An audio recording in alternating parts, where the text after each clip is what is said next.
Pessoal, hoje eu tô aqui com a Margot Greenman e além de uma grande amiga, é uma mulher que eu admiro demais, executiva brilhante, autêntica e CEO da Capitalis, que é uma gestora de crédito com 8 bi sob gestão. Tudo bem, Margot? Tudo jóia, Natália? Como está? Tudo certo. Obrigada por estar aqui, especialmente próximo do Dia das Mães. Claro. Que eu sei que é uma função que você desempenha tão bem, além do papel de CEO, né? Obrigada. Vamos lá, Margot. Eu queria te fazer uma pergunta. Você é de Nova York, americana. Sim. Me conta um pouco da sua história. Como que você veio parar no Brasil? Bom, estava lembrando disso outro dia e a primeira vez que eu vim para o Brasil foi a trabalho. Eu trabalhava no Credit Suisse e eu vim para fazer uma transação, mas aquelas viagens onde realmente não conhece nada. Vai para o hotel, fica no Hotel Unique, então não conhece muito bem o Brasil. Então eu acho que meu primeiro contato verdadeiro com o Brasil foi quando trabalhava no Banco Mundial. E era junto com dois chefes meus, mas que são também grandes amigos, um brasileiro e uma portuguesa. Mas essa portuguesa morava muitos anos no Brasil também. Então eu conheci Brasil junto com brasileiros, ou quase brasileiras. E realmente a gente estava fazendo negócios no Nordeste, Petrolina, assim, no interior. Então acho que realmente apaixonei pelo Brasil junto com brasileiros que também são apaixonados pelo Brasil e assim realmente essa acho que foi a minha primeira impressão, foi super positiva e com esse amor do que é o Brasil, sabe? Assim, em toda toda a sua bagunça, mas toda a sua lindeza também. Todos os seus desafios e oportunidades. Exatamente. Legal. A gente sabe que, enfim, falando um pouquinho de Capitalis, né, como uma gestora de crédito, a gente sabe que aqui no Brasil, o crédito, 80% do crédito está concentrado na mão dos principais bancos, né? Qual que é a tese da Capitalis para poder entrar nesse mercado? Bom, sempre quando tem mercados concentrados, a distribuição é muito limitada. Então, isso é dois lados da mesma moeda. Então, a estratégia da Capitalis é uma estratégia de democratizar acesso e a gente faz isso ao fornecer ferramentas para outros poderem fornecer crédito.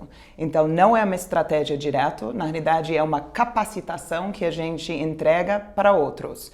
Por exemplo, nós estamos fazendo toda a infraestrutura de novos produtos de crédito da Vivo, que é uma grande telecom, mas que também está oferecendo crédito para a sua base de clientes. Aliança Sonai é uma administradora de shopping, mas através da Capitalis tem as ferramentas para oferecer crédito para suas lojistas. Então você pode ver que com as ferramentas certas, na realidade, não precisa do banco. Você pode ter todo mundo que tem relações oferecendo crédito que beneficia essas relações. Democratizar um pouco o crédito, né? É isso aí, democratizar o acesso. Legal. E, bom, você falou que assim, a Capitalis ela tem toda essa infraestrutura de crédito, né? Ela faz essa esteira de ponta a ponta. Isso aí. Como funciona isso? Bom, a gente efetivamente é um misto de três negócios. A primeira é essa tecnologia, esse software e APIs que faz com que seja possível de ter essa oferta de crédito por terceiros. Então é uma série de ferramentas. Aí tem uma área dentro da Capitalis que a gente chama de crédito como serviço, que é todo aquele miolo operacional do crédito. A formalização, a mesa de análise, risco, precificação, o próprio desembolso, cobrança. Então esse é o crédito como serviço. E por fim, crédito é um produto que é dinheiro.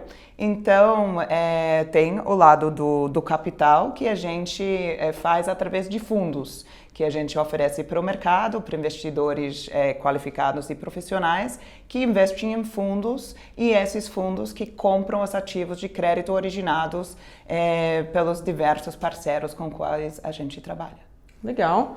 E assim, Margot, você já trabalhava com crédito nos Estados Unidos antes de vir para o Brasil, né? O que você conseguiria destacar para a gente? Qual que é a maior diferença desse mercado de crédito nos Estados Unidos e aqui no Brasil? O que mais chama a atenção é qual pouco desenvolvido o mercado de crédito no Brasil é, de fato. Eu acho que em função de vários motivos, até macroeconômicos, mas você vê uma sofisticação muito baixa. Nos Estados Unidos, o mercado é muito elaborado, tem muitos produtos, muitos tranches, muita engenharia financeira.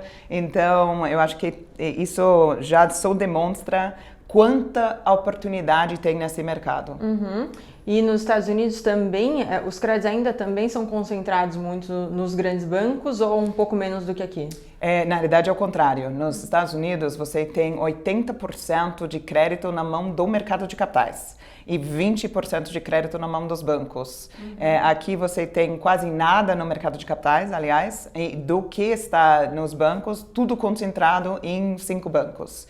Então é um mercado completamente diferente e eu acredito que essa distribuição de risco que acontece quando o mercado de capitais entra no mercado de crédito é muito saudável. Até pode ver um pouco os Estados Unidos e a sua recuperação depois da crise de 2008 versus, por exemplo, Europa, que tem um mercado muito mais parecido com o Brasil, alta concentração tanto em poucos bancos, mas também no mercado bancário e demoraram muito mais para recuperar dessa crise. Então, eu acho que a distribuição mais ampla de risco aqui no Brasil vai fazer bem para o desenvolvimento econômico do país também.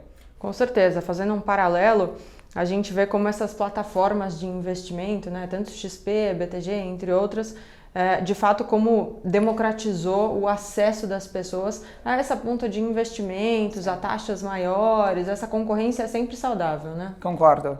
E a concorrência traz acesso, porque você tem que ir atrás de novos mercados, novos clientes, crescimento, então é muito saudável. Legal. E assim, a gente tem vivido um mundo totalmente diferente, acho que especialmente aqui no Brasil, que eu, por exemplo, nunca experienciei tanta liquidez no mercado. Né? Pois é.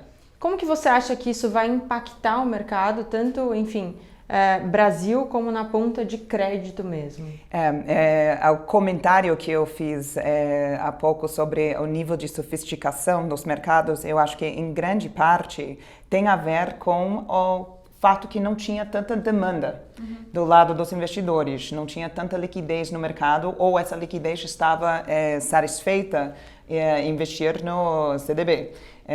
Então, agora que mudou, que tem muita liquidez e essa liquidez está demandando produto, eu acho que o impacto para o mercado de crédito será essa sofisticação, que vai ter novos produtos porque tem a demanda, porque tem o dinheiro procurando a rentabilidade em produtos e crédito é um lastro muito interessante para fazer bons produtos de investimento para investidores. Legal. E dentro da Capitalis vocês fazem toda essa ponta de análise de risco também, né? Fazemos. Então, isso é bem interessante. Desde que você começou no mercado, não sei que ano foi, se você puder atualizar pra gente, mas eu imagino que você já deve ter vivido algumas crises, né? Sim. E qual que é a diferença que você está vendo entre as outras crises e essa crise coronavírus que a gente está passando no mundo? Sim, a gente atua no mercado de crédito no Brasil há uma década, gerindo fundos de crédito, então isso sempre é uma aventura no Brasil. Várias crises, sim, teve a crise, a greve dos caminhoneiros, teve a António Wesley, Dilma... O Brasil não é para amadores. Não é. Uma vez teve uma entrevista, me perguntaram o que você acha que vai acontecer no ano que vem. Eu falei, a única coisa que eu tenho absoluta certeza é que algo que não estamos esperando vai acontecer. Então, essa é a certeza.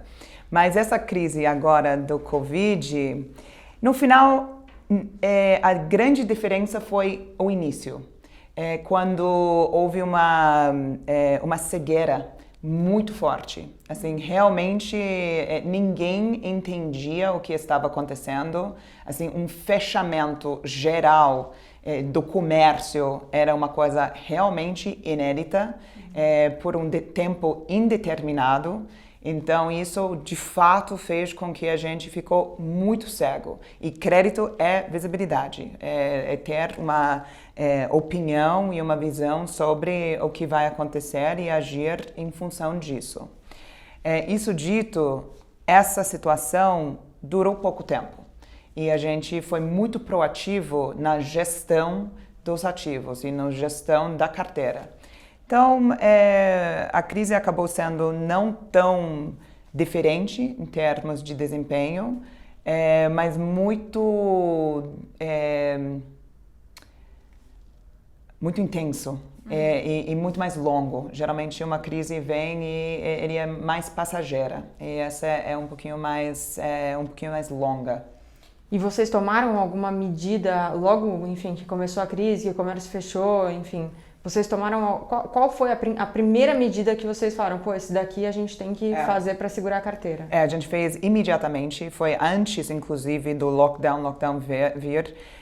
A gente tem uma carteira razoável de comércio, de tomadores que são do comércio mesmo. E a gente tomou éramos os primeiros, aliás, declaramos uma carência de 45 dias imediatamente, porque a gente viu que se as lojas estão fechadas, não vão ter como pagar. A gente acreditava que isso era uma situação temporária, e que a gente ia melhor proteger a carteira, melhor proteger o investimento dos nossos investidores ao assegurar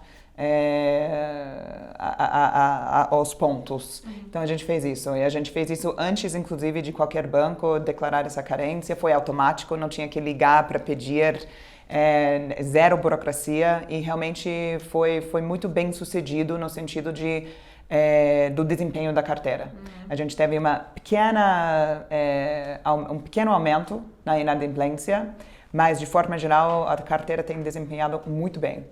Eu acho que foi muito em função disso também. Os tomadores, os devedores, assim, querem pagar. A gente acredita nisso. Claro, precisam do crédito, né? Exato. Se você dá as condições para que eles pudessem pagar, aí eu acho que isso é reconhecido e cria essa boa vontade que... Claro. E também tem um ponto que quando você tem uma gestora de crédito que tem como principal asset a tecnologia, isso faz toda a diferença, né? Esse negócio de você não precisar ligar, isso, assim, você ganha muita agilidade, você ganha muito controle ali nos seus riscos também, né? Aliás, isso foi fundamental para a gente se sentir confortável em tomar medidas como essas. Por exemplo, nós, ainda que a gente deu uma carência, nós estávamos monitorando todos os fluxos, porque todo fluxo cai dentro de uma conta que é dentro do nosso sistema, a gente acompanha isso, monitora isso, então a gente realmente tinha o dedo no pulso do que estava acontecendo e nos ajuda muito a tomar boas decisões. Legal. Gente, quem quiser acompanhar também os fundos da Capitalis, são o Orion e o Panorama, não estão disponíveis em todas as plataformas, mas são fundos que têm aí 10 anos de histórico, com uma rentabilidade super atrativa, entre CDI mais 6, CDI mais 8, dependendo do risco aí de cada um dos fundos. Então, depois eu deixo o link para vocês. Bom, Margot, eu como mulher não poderia deixar de fazer essa pergunta. A gente sabe que você, como uma executiva relevante, brilhante aí no segmento de crédito, muitas vezes é a única mulher da mesa, né? Como é que você lida com isso e quais são os principais desafios que você enfrenta? Sabe que às vezes eu percebo ser a única mulher na mesa e às vezes não percebo. Então, eu acho que eu lido com isso, assim, sendo a profissional mais competente que eu posso sempre, estar preparada para estar nas conversas, nas discussões que me envolvo e levando muito sério o meu trabalho. E eu acho que isso tem sido um jeito bastante... natural, né? Natural, apropriado e que tem dado certo. Legal. E como é que você concilia a sua vida Margot executiva com a sua vida Margot mãe? Sabe que engraçado? Os últimos dias, assim, até ontem, estava numa conversa com meu time e estava pedindo umas orientações. Eu falei, entendi. Então, todo mundo precisa um pouco de mamãe de volta. Então, eu acho que, no fundo, esse papel de mãe é um papel que eu acabo desempenhando tanto em casa quanto na empresa, que eu não acho inadequado e eu acho que tem uma... Todo mundo precisa de um colo de mãe. Exatamente, todo a ver. Então, mas claro, o que eu consegui fazer e aprendi, inclusive na pandemia, foi de reservar todo dia o tempo assim onde eu vou para casa e agora é o tempo com as crianças. Depois deles dormirem, eu volto ao trabalho, mas isso me faz muito bem para as crianças. Então, de uma forma prática, assim, 6h30 até 8h30 não vai me achar ativa. A agenda tá fechada. Exatamente. Legal. Margot, minha última pergunta, e uma pergunta que eu adoro, inclusive. Conta pra gente o que você tem lido e uma recomendação de livro que você deixaria pro pessoal que está assistindo a gente. Bom, livros que eu tenho lido, obviamente eu leio muito relacionado ao negócio, então livros como assim relacionados aos negócios, tipo The Platform Revolution, acho super interessante, ajuda a ter uma estrutura para entender esses novos modelos de negócio. E também um outro livro que eu adorei recentemente foi o Sapiens, por Harari, que conta a história do ser humano, assim, 10 mil anos em, 500 páginas. Então, bem interessante e divertido. E aí, um livro que, assim, para quem gosta de ficção, tem um livro chamado Fall of Giants, que é uma trilogia do Ken Follett, que é fantástico. Então, se quer escapar um pouco, essa também posso recomendar. Legal, legal. Muito obrigada, Margot. Obrigada pela conversa aqui. Foi muito bom, muito esclarecedora. E, enfim, assistam aí os próximos capítulos. Obrigada, Nath. Sempre um prazer estar com você, com seus sócios na Now, e agradeço. Pessoal, esse foi mais um capítulo de Now Talks. Obrigada por terem acompanhado e a gente volta com próximos convidados.